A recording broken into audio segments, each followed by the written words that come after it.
The moment my daughter-in-law looked me straight in the eye across the dinner table and said, "Victor, you're too old to run anything anymore. It's time to step aside and let the younger generation take over." Something inside me that had been quiet for too long finally snapped. But I didn't yell. I didn't argue. I simply set down my fork, looked at my son Carl sitting there like a deer in headlights, and walked out of what I thought was my own home. My name is Victor Martinez. I'm 58 years old. And until 18 months ago, I thought I had life figured out. I built Martinez Construction from nothing. Started with a used pickup truck and a toolbox, turned it into a $2 million business over 30 years. My wife Dorothy and I, we were partners in everything. Then that drunk driver took her away from me on Highway 45, and suddenly I was trying to figure out how to live without the woman who'd been my compass for 3 decades. That's how I ended up moving in with my son Carl and his wife Miranda. They said it would be temporary, just until I got back on my feet. Miranda even offered to help with the business side of things. She had a marketing degree, said she could modernize our approach. I thought it was kindness. I was wrong. For 8 months, I watched Miranda slowly take over. She moved into the company office, started handling client communications, began scheduling meetings without asking me. When I questioned anything, she'd smile and say, "Oh, Victor, don't worry about these details. You should be relaxing, enjoying your golden years." Golden years at 58. Like I was some doddering old man ready for a nursing home. The house on Elm Street had been Carl and Miranda's for 3 years, a modest 2-story colonial with white siding and black shutters. Dorothy and I had helped them with the down payment when they got married. The living room had an open floor plan that connected to the kitchen, where we usually ate dinner around a rectangular oak table that seated 6. That's where it all came to a head. It was a Tuesday night in November. The leaves were turning outside the bay window, and I could smell the pot roast I'd been cooking since 3 p.m., Dorothy's recipe with carrots, potatoes, and that special blend of herbs she'd perfected over the years. Miranda barely touched her food, which should have been my first clue something was coming. "Victor, we need to have a serious conversation," she said, setting down her fork with deliberate precision. Her voice took on that tone she used when she wanted to sound reasonable, like she was explaining something to a child. I looked up from cutting my meat. "What's on your mind, Miranda? You're 58 years old. Most men your age are thinking about retirement, not trying to run a construction company." Carl shifted in his seat but kept his eyes on his plate. My granddaughter Susan, 16 and sharp as a tack, stopped chewing and watched the exchange with those intelligent eyes she'd inherited from Dorothy. "I'm not most men, Miranda, and I built that company with my own 2 hands. That was then," she continued, her voice getting colder. "Things are different now. The industry has changed. You can't keep up with the technology, the new regulations, the way business is done today." The dining room felt smaller suddenly, like the walls were closing in. The pendant light hanging over our table cast shadows that seemed to dance across Miranda's face as she spoke. Besides, she smiled, but there was ice in her eyes. Accidents happen all the time in construction. Men your age, their reflexes aren't what they used to be.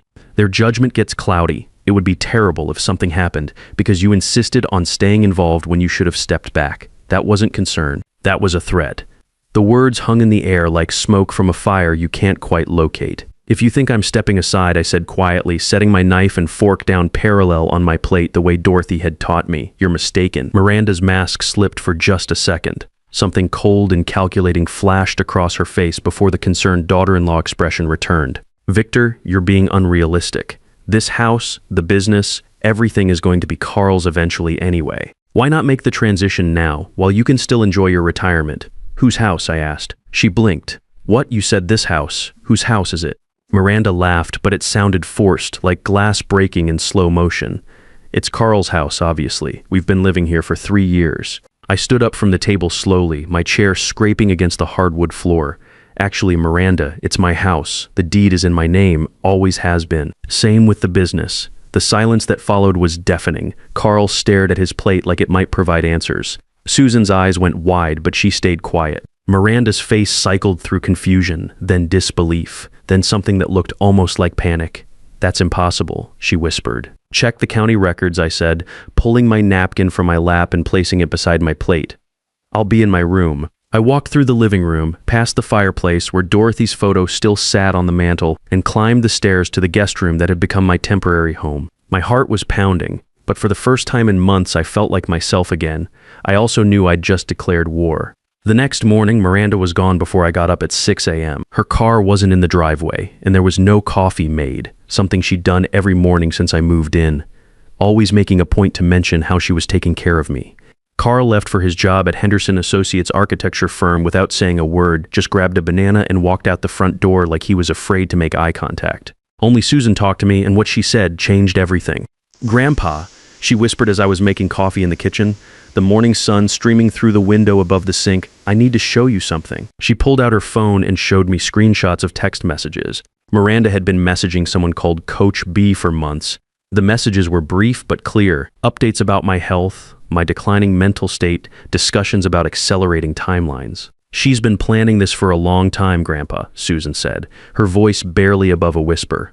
"I heard her on the phone last week talking about life insurance policies. She thought I was asleep, but I was doing homework in my room. My blood ran cold. I thought about Dorothy's accident, about how Miranda had been so helpful afterward, so eager to take care of arrangements, about how she'd suggested I move in with them for my own safety, about how she'd volunteered to handle the business communications while I was grieving." "There's more," Susan said, scrolling through more screenshots. "Look at this one from last month." The message read, "V getting suspicious about business decisions. Need to move faster on succession plan. Client meeting next week will position as his idea. I remembered that meeting. Miranda had suggested we bring in a business consultant to help with modernization. The consultant had recommended transferring more operational control to younger leadership, meaning Miranda herself. Susan, how long have you been watching this? Since Mom started acting weird around you, she used to be nice when Dad wasn't around, but lately she's been different. Cold, and she's always on her phone texting that Coach B person." I sat down at the kitchen table, the same table where Miranda had delivered her ultimatum 12 hours earlier. The morning light coming through the window felt different now, sharper somehow. "Grandpa, there's something else. Mom's been going through your stuff when you're at the hardware store. I saw her in your room last week looking through your desk. That afternoon, I drove to my old house, the one Dorothy and I had shared for 25 years on Maple Drive. It was a small ranch-style home with blue shutters and a garden Dorothy had spent decades perfecting. I'd been renting it out since moving in with Carl and Miranda, but the tenants had just moved out. The place felt hollow without Dorothy's presence, but it was still home. I stood in our bedroom, surrounded by dust and memories, and opened the safe Dorothy and I had installed behind her vanity mirror. The combination was our wedding anniversary, 10/15/89. Inside, beneath our insurance papers and the business incorporation documents, I found an envelope with my name on it in Dorothy's elegant handwriting. My hands shook as I opened it. Dorothy had always been the organized one, the planner, but this was different. This was like she'd known something I didn't. "Victor," the letter began, "if you're reading this, Miranda has made her move. I've been watching her for 2 years and I know what she is. I hired a private investigator. Her real name is Patricia Reed, and she's done this before." The folder underneath the letter was thick, filled with photographs, court documents, and investigators' notes.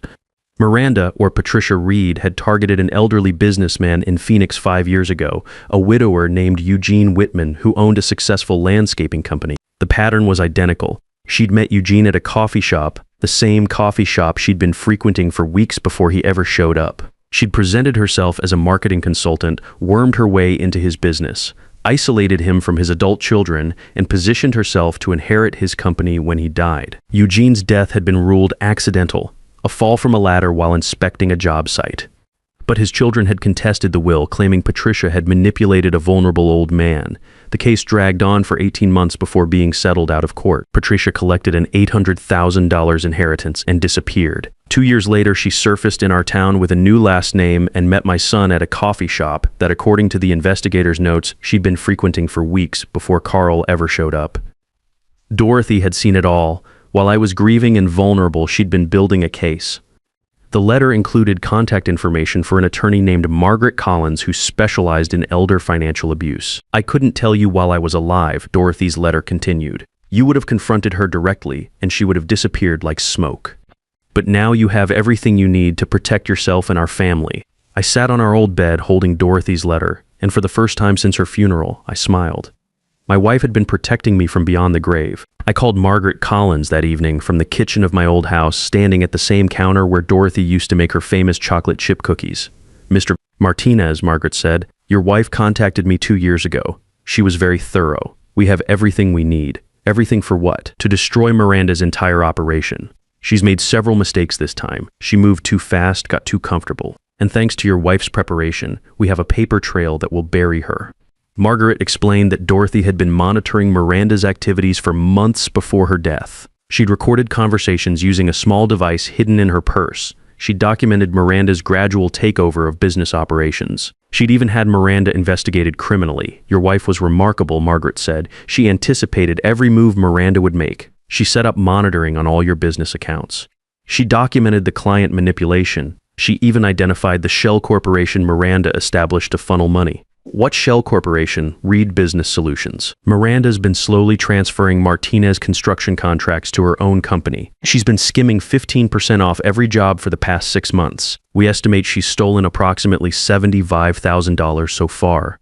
The next few days were a blur. Margaret's team worked fast. We discovered that Miranda had been spreading rumors to our biggest clients that I was losing it mentally and that they should be dealing directly with her. She'd convinced 3 major contractors to sign new agreements with Reed Business Solutions instead of Martinez Construction, but Dorothy had anticipated all of this. She'd set up automatic alerts on every business account. She'd created a backup system that tracked every client communication. She'd even installed security cameras in the office that Miranda didn't know about. The evidence was overwhelming. Bank records, recorded conversations, security footage of Miranda accessing files after hours, emails between Miranda and Coach B discussing the timeline for my retirement. Coach B, it turned out, was Miranda's mother, Beverly Reed, who lived in Nevada and had a criminal record for elder financial abuse dating back 15 years. We're ready, Margaret told me on Friday afternoon. All we need to do is spring the trap. Margaret scheduled a family meeting for the following Thursday. She called it an estate planning session and invited Carl and Miranda to her office to discuss Victor's succession plans. The trap was set perfectly. Margaret's office was located in a converted Victorian house on Oak Street, with high ceilings and tall windows that let in streams of afternoon light. The conference room had a long mahogany table surrounded by leather chairs, and the walls were lined with law books and framed certificates. It looked exactly like the kind of place where serious business got handled. Miranda showed up dressed like she was going to a funeral. All black, very somber, playing the concerned daughter-in-law perfectly. She wore a conservative blazer and carried a leather portfolio, looking every inch the responsible family member who was only thinking about what was best for everyone involved. Carl looked nervous, like he knew something was wrong, but couldn't figure out what. He kept checking his phone and shifting in his chair, avoiding eye contact with me. I could tell he'd been getting pressure at home, probably Miranda working on him all week about how unreasonable I was being. Thank you both for coming, Margaret said, settling into her chair with the calm confidence of someone who'd done this many times before. Victor has asked me to review some concerns about the family business and estate planning. She opened a manila folder and slid a photograph across the polished table. It showed a younger Miranda with different hair color, standing next to an elderly man outside a construction office with Whitman landscaping painted on the window. Mrs. Martinez, Margaret said, "Can you explain your relationship with Eugene Whitman?" The color drained from Miranda's face. For a moment, she just stared at the photograph like it might disappear if she looked hard enough. "I don't know who that is," she said finally, but her voice was shaky. Margaret smiled the way a chess player smiles when they see checkmate coming. She produced another document from the folder. "This is Mr. Whitman's death certificate. He died 5 years ago after naming Patricia Reed, your maiden name, as the sole beneficiary of his $800,000 estate." Carl was staring at the photo, then at his wife, then at the document spread across the table. "Miranda, what is this? Who is Patricia Reed?" "It's lies," Miranda said, but her hands were trembling now. "They're trying to frame me for something I didn't do." Margaret pressed a button on a small recorder she'd placed on the table. Dorothy's voice filled the room, clear and strong despite the fact that she'd been sick when she made the recording. "Miranda, I know you think Victor doesn't see what you're doing, but I see everything. I've been watching you manipulate him, isolate him from the business, position yourself to take over when he dies." Then came Miranda's voice, cold and calculating. "Dorothy, you're not going to live forever, and when you're gone, Victor will need someone to take care of him, someone who understands the business. Someone like me." The recording continued with Miranda discussing accidents and declining mental capacity and how these things happen to older men in construction all the time. "Ohio is a one-party consent state," Margaret explained calmly. "These recordings are completely admissible in court." Carl's face had gone white. He was looking at his wife like he'd never seen her before. "Miranda, tell me this isn't real. Tell me you didn't threaten my mother when she was dying of cancer." Miranda tried to stand, but Margaret wasn't finished. She produced another stack of documents from her seemingly endless folder. "We've also frozen all business accounts pending investigation of financial irregularities." The shell corporation you set up, Reed Business Solutions, has been reported to the state attorney general for fraud and embezzlement. She slid a bank statement across the table. You've stolen $78,000 from Martinez Construction over the past 8 months. Every transaction is documented. Your clients have also been notified. Margaret continued relentlessly. Hartley Commercial, Davidson Properties, and Riverside Development have all been informed about the contract irregularities and the unauthorized transfer of their agreements to your personal company. The room felt like it was spinning around Miranda. She gripped the edge of the table, her knuckles white, her carefully constructed world collapsing in real time. "This is insane," she whispered. "Victor, you can't believe this. I've been helping you. I've been taking care of you since Dorothy died." But Carl was reading through the investigation file now, his face getting darker with each page he turned. "The timeline matches," he said quietly. "Everything matches. The coffee shop where we met, the way you asked about Dad's business on our second date, how eager you were to help after Mom died. Carl, please, you have to believe me, the security footage." Margaret interrupted, sliding a tablet across the table. The screen showed Miranda in the Martinez construction office at 11 p.m. on a Tuesday, rifling through file cabinets and photographing documents with her phone. "This was taken last month," Margaret said. "We have 47 hours of similar footage showing you accessing confidential files, copying client lists, and removing original contracts." Miranda's lawyer, some kid she'd hired that morning when she realized this wasn't actually an estate planning meeting, tried to object, but Margaret had already prepared separation papers and asset recovery agreements. "You have two choices," Margaret said, her voice still calm, but carrying the weight of absolute authority. "Sign these documents relinquishing all claims to the Martinez family assets and business. Agree to return all stolen funds and leave quietly. Or we file criminal charges in 2 states for elder financial abuse, embezzlement, and conspiracy to commit fraud." She paused for effect. "The evidence package will also go to the FBI, since this appears to be part of a pattern involving interstate commerce and your mother's criminal enterprise in Nevada." Miranda looked around the room desperately, at Carl, who was staring at the security footage with disgust, at me sitting quietly in my chair, at Margaret, who held her entire future in a manila folder. "How long do I have to decide?" Miranda asked, her voice barely audible. "You decide now," Margaret said, placing a pen on the table next to the documents in this room today. The silence stretched like a wire about to snap. Outside the tall windows, I could see people walking by on Oak Street, going about their normal lives while Miranda's carefully constructed scheme crumbled around her. She picked up the pen with shaking hands. Miranda signed every document with a hand that trembled so badly she could barely hold the pen. Each signature seemed to drain something vital from her confidence, her composure, her carefully constructed facade. By the time she finished, she looked like a completely different person than the woman who'd walked into Margaret's office an hour earlier. She signed the property relinquishment, giving up any claim to the house on Elm Street. She signed the business asset waiver, returning her stake in Martinez Construction. She signed the custody agreement that gave Carl full parental rights over Susan. And finally, she signed the financial restitution agreement, promising to return the $78,000 she'd stolen. "The funds will be transferred back to Martinez Construction within 48 hours, Margaret said, collecting the signed documents. "You have 72 hours to remove your personal belongings from the family residence. After that, any remaining items will be considered abandoned property." Miranda stood up slowly, like she was moving through water. She looked at Carl one last time, but he wouldn't meet her eyes. He was still staring at the security footage on the tablet, watching his wife steal from his family in the middle of the night. "Carl," she said softly, "this isn't over. I'm still your wife. I'm still Susan's mother." "No," Carl said, his voice flat and final. "You're not. You're Patricia Reed, and I don't know who the hell that is." Miranda picked up her purse and walked to the door. She paused for a moment with her hand on the brass handle, like she might say something else, but then she just opened it and left. The door closed behind her with a soft click that somehow sounded like the end of everything. We sat in silence for several minutes after she was gone. Carl was rubbing his temples, and I could see his hands shaking slightly. Margaret was organizing her papers with the efficient movements of someone who'd handled dozens of these cases. "What happens now?" Carl asked finally. "Now we wait and see if she complies with the agreements," Margaret said.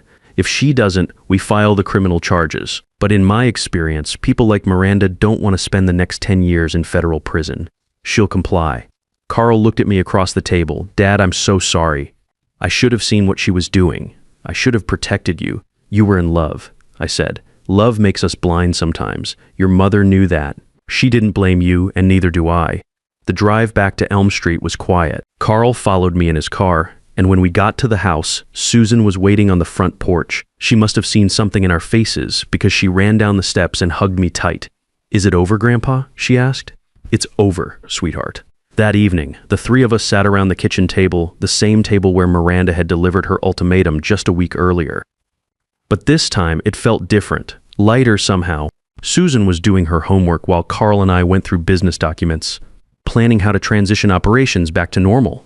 "Dad," Carl said, looking up from a client contract, "I want to learn the business properly, not just the architecture side, but everything, the way you and Mom built it." "It's going to take time," I said. 30 years of experience doesn't transfer overnight. "I know, but I want to try.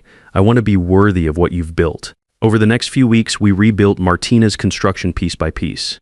Carl quit his job at the architecture firm and came to work with me full-time. We contacted every client Miranda had stolen and explained the situation. Most of them were understanding. They'd been doing business with Martina's construction for years and trusted our reputation. The stolen money was returned as promised.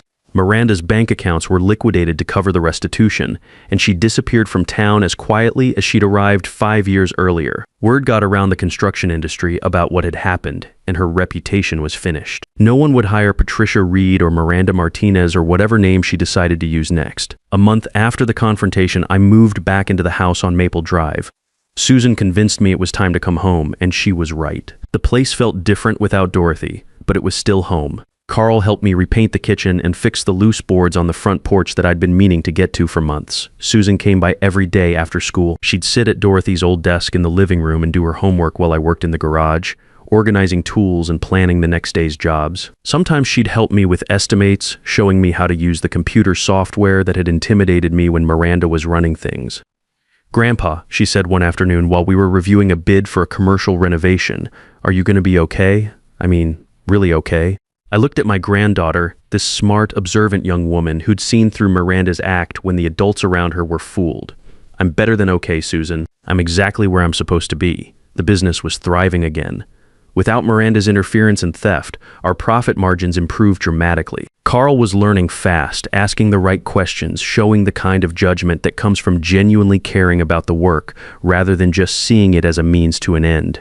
6 months later, I was standing in the backyard of the Maple Drive house, watching Carl and Susan install a new deck they'd designed together. The spring air was warm, and I could smell the apple blossoms from the tree Dorothy had planted when we first moved in. My phone buzzed with a text from Margaret Collins. "Thought you'd want to know. The FBI arrested Beverly Reed in Nevada yesterday, Miranda's mother, part of a larger elder fraud ring. Your case helped build the federal prosecution." I deleted the message and put my phone away. That chapter of our lives was closed. Carl looked up from where he was measuring deck boards. "Dad, you want to give us a hand with this?" I smiled and walked over to help my son. At 58, I was just getting started on the next phase of my life. Miranda thought she could take everything I'd built because I was too old to matter. She learned the hard way that experience isn't a weakness, it's a weapon when you know how to use it. My name is Victor Martinez. I'm 58 years old, and I'm exactly where I belong. They say respect is earned, but I learned it's also protected. When someone tries to take what you've built with manipulation and lies, the quiet strength that comes from years of honest work becomes your greatest defense. Age isn't about how many years you've lived, it's about how much wisdom you've gained from those years. And sometimes, the best way to teach someone that lesson is to let them underestimate you until it's too late.